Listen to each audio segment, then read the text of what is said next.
السلام علیکم ورحمۃ اللہ وبرکاتہ۔ رب اشرح لی صدری ویسر لی امری واحلل عقدۃ من لسانی یفقہوا قولی۔ اللہم فقہنا فی الدین، اللہم انی اسألک علما نافعا وعملا متقبلا ورزقا طیبا۔ سورۃ الہمزہ کو دیکھتے ہیں آج۔ مکی صورت ہے یہ، اور آپ صلی اللہ علیہ وآلہ وسلم کو جب کفار ستاتے تھے نا، تو صرف یہ نہیں کرتے تھے کہ پیٹھ پیچھے بیٹھ کر باتیں کریں، بلکہ آپ صلی اللہ علیہ وآلہ وسلم کے سامنے بھی آپ کا مذاق کرتے تھے، طعنے دیتے تھے، غیبتیں تو کرتے ہی تھے، جو کچھ ان کے ہاتھ تھوڑا بہت کچھ بات آ جاتی تو اس پر باتیں مناتے، ہنستے تھے۔ اور جو وہ نا چونکہ مالدار بہت تھے تو اپنی دولت کے نشے میں مسلمانوں کو حقیر سمجھ کر یہ حرکتیں کیا کرتے تھے۔ مالدار ہونے کے علاوہ بہت زیادہ بخیل بھی تھے، گن گن کر اپنے مال کو رکھا کرتے تھے۔ تو اس صورت میں انہی چیزوں کو موضوع ٹاپک بنایا گیا ہے کہ غیبتیں کرنا، عیب جوئی کرنا، کسی کو طعنہ دینا، ان لوگوں کے لیے سخت وعید سنائی گئی ہے اس صورت میں۔ اور یاد رکھیے گا کہ جو بھی صورتیں ہیں نا، یہ نہیں کہ صرف یہ ان لوگوں کے لیے تھی، بلکہ جو بھی رہتی دنیا تک ان صفات کا حامل ہوگا اس کے لیے بھی وہی انجام ہے جو ان کا تھا۔ دیکھتے ہیں صورت کو۔ بسم اللہ الرحمن الرحیم۔ ویل لکل ہمزۃ لمزہ، ہلاکت ہے، بربادی ہے ہر ایک اس کے لیے جو چغل خور، عیب جو یا غیبت کرنے والا ہو۔ ویل ہے ہلاکت، بربادی، تباہی۔ ویل جو ہے نا، جہنم کی ایک وادی بھی ہے جس میں جہنمیوں کا خون اور پیپ جمع ہوں گے، یعنی بہت ہی بری اور بدبودار جگہ۔ تو اللہ تعالیٰ جب کہتے ہیں نا کہ تباہی ہے، ہلاکت ہے، تو انسان پریشان ہو جاتا ہے۔ اس کو تو ہوتا ہے کہ اتنی سخت بات کی گئی ہے، کس کے لیے اتنی سخت وعید سنائی گئی ہے۔ ایک بددعائیہ کلمہ بھی ہے یہ، کس کے لیے؟ لکلی، ہر اس بندے کے لیے، ہمزۃ لمزہ۔ اچھا، یہ دو لفظ ہیں، ہمزۃ لمزہ، معنی اس کے قریب قریب ہی ہیں۔ ہمزۃ لمزہ میں نا کثرت کا معنی آتا ہے۔ یہ ایسے لوگ ہیں جو اس کو برائی نہیں سمجھتے، چلتے پھرتے اس کو کرتے رہتے ہیں، ان کی نیچر کا حصہ بن جاتی ہے۔ یہ کیا چیز ہے؟ یہ ہمزہ کہتے ہیں کسی کے منہ پر عیب لگانا، اور لمزہ جو کسی کے پیٹھ پیچھے برائیاں کرے، یعنی غیبت کرنے والا۔ دیکھیں، اب کچھ لوگ ہیں جو کہتے ہیں ہم پیٹھ پیچھے باتیں نہیں کرتے، ہم تو منہ پہ آ کر سنا دیتے ہیں۔ اب منہ پر بھی نہ کہنا کوئی اتنی بڑی بات نہیں ہے، اس میں دوسرے کو ہم تکلیف پہنچا رہے ہوتے ہیں۔ تو اب یہاں پر دونوں کے لیے ہی ویل ہے۔ آپ صلی اللہ علیہ وآلہ وسلم نے خطبۃ حجۃ الوداع میں کیا فرمایا تھا کہ ایک دوسرے کی عزت اچھالنا، عزت کو تار تار کرنا تمہارا ایک دوسرے پر حرام ہے، اور یہ بڑے گناہوں میں سے ہے کہ کسی مسلمان پر زبان درازی کرنا، کسی پر عیب لگانا۔ تو ہمزہ اور لمزہ دونوں ہی بڑی برائیاں ہیں، کیونکہ دونوں کے لیے جہنم کی وادی کا شدید ترین عذاب ہے، دونوں کے لیے ہی ہلاکت ہے۔ آپ کو اگر اب پتہ چلے نا کہ کسی نے آپ کے پیچھے باتیں کی ہیں، ظاہر ہے تکلیف ہوتی ہے انسان کو۔ اب جس معاشرے میں یہ سیکنڈ نیچر بن جائے، عام عادت لوگوں کی بن جائے کہ میں لوگوں میں بس ایسی باتیں جا کر تلاش کروں اور پھر جا کر تیسرے بندے کو بتاؤں، تو ایسے لوگ ہوتے ہیں جو ٹو میں رہتے ہیں کہ کہیں سے کوئی بات ہمیں پتہ چل جائے۔ بعض لوگ اس لیے رشتہ داروں کو گھر میں اوائڈ کرتے ہیں کہ اب جب یہ آئیں گے تو اب میری باتیں ساری دنیا میں گھومیں گی۔ بعض لوگ ایسے نیچر کے ہوتے ہیں نا کہ کسی کے گھر جا کر ان کی چیزوں کو نوٹ کرتے ہیں، ان کے کپڑوں کو نوٹ کرتے ہیں، ان کو اوپر سے نیچے تک ایسے دیکھتے ہیں، اور پھر جب باہر نکلتے ہیں تو پورے شہر میں ڈھنڈورا پیٹتے ہیں۔ آپ صلی اللہ علیہ وسلم نے فرمایا نا، چغل خور جنت میں نہیں جائے گا جو ادھر کی باتیں ادھر کرتا ہے۔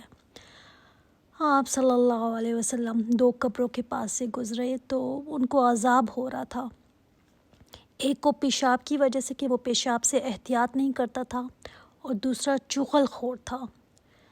اور جب آپ صلی اللہ علیہ وسلم کو معراج کی سیر کرائی گئی نا، تو فرمایا میرا گزر کچھ ایسے لوگوں سے ہوا جن کے ناخن تانبے کے تھے، ان ناخنوں سے نوچ رہے تھے وہ اپنے چہروں کو اور اپنے سینوں کو۔ اب تانبے کے ناخن ایسے جیسے چھری لگی ہوئی ہو، تو اس سے کوئی اپنا چہرہ نوچ رہا ہو۔ تو کہتے ہیں میں نے پوچھا جبرائیل علیہ السلام سے کہ یہ لوگ کون ہیں؟ انہوں نے کہا یہ وہ لوگ ہیں جو لوگوں کا گوشت کھاتے ہیں، مطلب غیبتیں کرتے ہیں، لوگوں کے پیچھے باتیں کرتے ہیں، ان کی عزتوں کو اچھالتے ہیں۔ تو ہمارے لیے تو یہ کوئی بڑی بات ہے ہی نہیں، جہاں ہم بیٹھتے ہیں ہمارا تو مشغلہ ہی یہی ہے۔ جب تک ہم کسی کے پیچھے بات نہ کر لیں ہماری تو بات ہی کمپلیٹ نہیں ہوتی۔ دوسروں کو جب تک ہم ڈسکس نہ کر لیں ہمارا تو کھانا ہی ہضم نہیں ہوتا۔ اللہ تعالیٰ نے دیکھے کیسے انسان کی نیچر کو ہائی لائٹ یہاں پر کیا ہے، ان چیزوں کی طرف توجہ دلائی ہے۔ دیکھیں یہ اب قرآن جو ہے نا بالکل ختم ہونے پہ ہے، تو یہاں پر اللہ تعالیٰ نے آخری 30ویں پارے میں نا انسان کو کہا کہ اپنے آپ کو ٹھیک کرو۔ ابھی تک اگر تم نے اپنے آپ کو نہیں بدلا نا تو بدل لو اپنے آپ کو۔ اور کیا فرمایا، کیسا آدمی ہے یہ؟ الذی جمع مالا وعددہ، وہ جو مال کو جمع کرتا ہے اور اس کو گن گن کر رکھتا ہے۔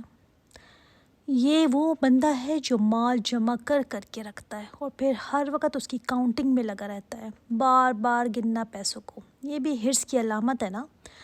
اب جب بندہ اسی میں پڑا رہتا ہے کہ بس مال میں کماؤں، زیادہ سے زیادہ کماؤں، تو پھر اس بندے کی سوچ کیا ہو جاتی ہے؟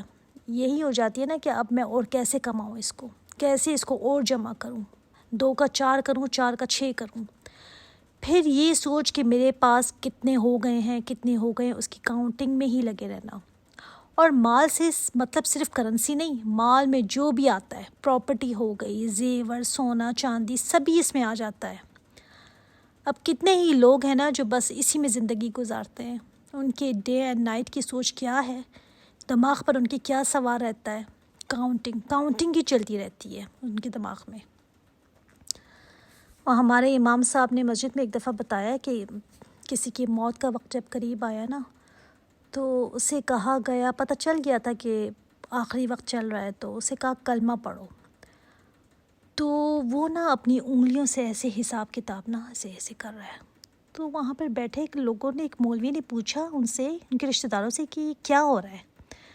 تو انہوں نے بتایا ان کے رشتہ داروں نے کہ اس نے اپنی ساری زندگی ایسے ہی گزاری ہے، بس 2 کے 4، 4 کو 6 بنا لوں، ساری زندگی اس نے اپنی کاؤنٹنگ ہی میں گزاری ہے، تو اس کے دماغ پر کاؤنٹنگ ہی سوار ہے۔ استغفر اللہ، اس سے بھی لوگ ہوتے ہیں۔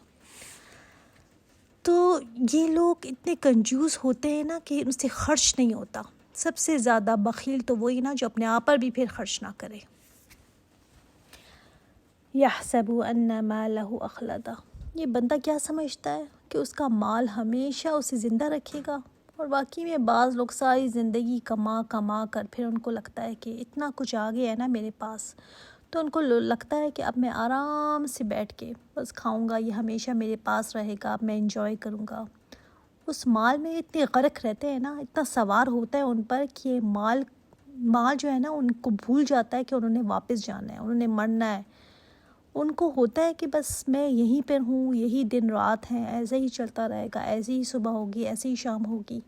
یہ مال کے پیچھے دوڑتا رہتا ہے، رات کو مردار کی طرح ایسے پڑ جاتا ہے اور دن کو کام کرتا رہتا ہے۔ تو دونوں ہی اس میں معنی آ جاتے ہیں کہ اس کو لگتا ہے میرے پاس اتنا مال ہے، ہمیشہ میرے پاس رہے گا، پھر اس کو گنتا ہے، پھر خوش ہوتا ہے، پھر کہتا ہے ابھی میں آرام سے اس کو سکون سے اس کی زندگی گزاروں گا۔ اور دوسرا معنی اس میں کہ آدمی مال میں اتنا غرق رہتا ہے کہ موت ہی اس کو بھول جاتی ہے۔ اس کو لگتا ہے ہمیشہ مجھے یہیں پر رہنا ہے، یہ دن رات بس ایسے ہی چلتے رہیں گے، ایسے ہی میں کماؤں گا۔ اور یہ کتنا کامن ہے نا، آج دنیا ایسے ہی اس مال کے پیچھے بھاگ رہی ہے، ایک ریس لگی ہوئی ہے کہ زیادہ سے زیادہ جمع کر لوں میں۔ آپ صلی اللہ علیہ وسلم نے فرمایا نا، ابن آدم کہتا ہے میرا مال میرا مال، اس کا مال تو وہ ہے جو اس نے کھا لیا تو ختم کر دیا، پہن لیا تو پرانا کر دیا، یا جو اس نے صدقہ کر دیا، بس باقی کیا ہے؟ باقی تو وہ پیچھے چھوڑ کر چلا جائے گا۔ اور جو جتنا زیادہ مالدار ہوتا ہے نا اتنا بخیل بھی ہوتا ہے، الا ماشاء اللہ۔ اگر ہم دیکھیں اسٹیٹسٹکس نا تو مڈل کلاس زیادہ دیتی ہے چیریٹی، مالدار لوگ نہیں نکالتے پیسے کو۔ ان کو ہوتا ہے کہ یہ میرا پیسہ ہے، میں نے کمایا ہے، تو ہر وقت وہ گنتا رہتا ہے۔ عددا آیا، یہاں پر عددا نہیں آیا، عددا، مطلب مسلسل گنتے رہنا، جس کا ذہن اسی میں کھپا ہوا ہو۔ کلا، ہرگز نہیں، یہ دولت اس کو ہمیشگی نہیں دے گی، یہ ہمیشہ رہنے والی نہیں ہے۔ لَيُنبَذَنَّ فِي الْحُطَمَةِ، یقیناً وہ ضرور پھینکا جائے گا حطمہ میں۔ لِيُنبَذَنَّ، یقیناً ضرور پھینکا جائے گا، کس میں؟ فی الحطمہ، حطمہ میں۔ یہ آدمی جو ہے نا اپنے آپ کو اور اپنے مال کو بہت ویلیویبل سمجھتا ہے نا، لیکن یہ ورتھ لیس ہو جائے گا۔ بے شک یہ پھینکا جائے گا حطمہ میں۔ کون تھا یہ آدمی؟ وہ جو تھا جو بس ہمزہ اور لمزہ میں ہی لگا رہتا تھا، مال کی دھن میں ہی لگا ہوا تھا، یہ تھا وہ آدمی۔ وَمَا أَدْرَاكَ مَا الْحُطَمَةُ، اور کیا چیز تجھے بتائے کہ حطمہ ہے کیا؟ جب بھی دیکھیں کوئی بڑی چیز کی بات آتی ہے نا تو پھر ایسے انداز سے آتا ہے کہ وَمَا أَدْرَاكَ، تمہیں سمجھ ہی نہیں آ سکتی کہ یہ کیا ہے، کیا پتہ تمہیں، کیا چیز تجھے بتائے کہ کیا ہے، تمہیں اندازہ ہی نہیں کہ وہ حطمہ کیا ہے۔ حطمہ ہا طا میم سے ہے۔ حطمہ مطلب چورا چورا کر دینے والی، یعنی جو ہڈیوں کا بھی چورا بنا دے گی، اسے کہتے ہیں، اس آگ کو کہتے ہیں حطمہ۔ نار اللہ الموقدہ، اللہ تعالیٰ کی یہ آگ ہے بھڑکائی ہوئی۔ نار اللہ تعالیٰ کی آگ ہے، الموقدہ بھڑکائی ہوئی، سلگائی ہوئی۔ اللہ کی آگ کہنے سے یہاں پر کیا مقصد ہے؟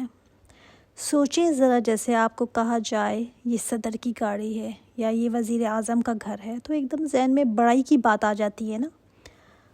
تو یہ تمہاری دنیا کی آگ نہیں ہے، اللہ تعالیٰ کی جلائی ہوئی آگ ہے۔ سوچو کہ وہ آگ کیسی ہوگی۔ آپ کو پتہ ہے نا کہ جہنم نے بھی اللہ تعالیٰ سے شکایت کی تھی کہ یا اللہ میرا ایک حصہ میرے دوسرے حصے کو کھایا جا رہا ہے، یعنی اتنی فیورس ہے یہ کہ دوسرے حصے کو جلانا اور کھانا شروع ہو گئی ہے۔ یعنی جہنم کی ایک حصے کی آگ اتنی زیادہ ہے کہ جہنم نے اللہ تعالیٰ سے شکایت کی کہ یا اللہ مجھے یہ کھائی جا رہی ہے۔ استغفر اللہ۔ التی تطلع علی الافئدہ، یہ وہ آگ ہے جو پہنچتی ہے دلوں تک۔ التی، وہ جو، تطلع پہنچتی ہے، تطلع طلوع سے ہے نا، جیسے طلوع کو ہم کہتے ہیں چڑھانا، علی الافئدہ دلوں تک، یعنی یہ آگ ایسی ہے کہ انسانوں کے پورے جسم کو جلاتے ہوئے یہ دل تک پہنچے گی، اور انسان جلا ہوا بھی ہوگا اور زندہ بھی ہوگا۔ ایسا عذاب ہوگا کہ ایک جلد جلے گی تو اللہ تعالیٰ اس جلد کو بدل دے گا تاکہ انسان عذاب کا مزہ چکھتا رہے۔ اچھا، دل کی بات یہاں پر کیوں کی گئی جبکہ جسم تو سارا ہی جلا ہوا ہے؟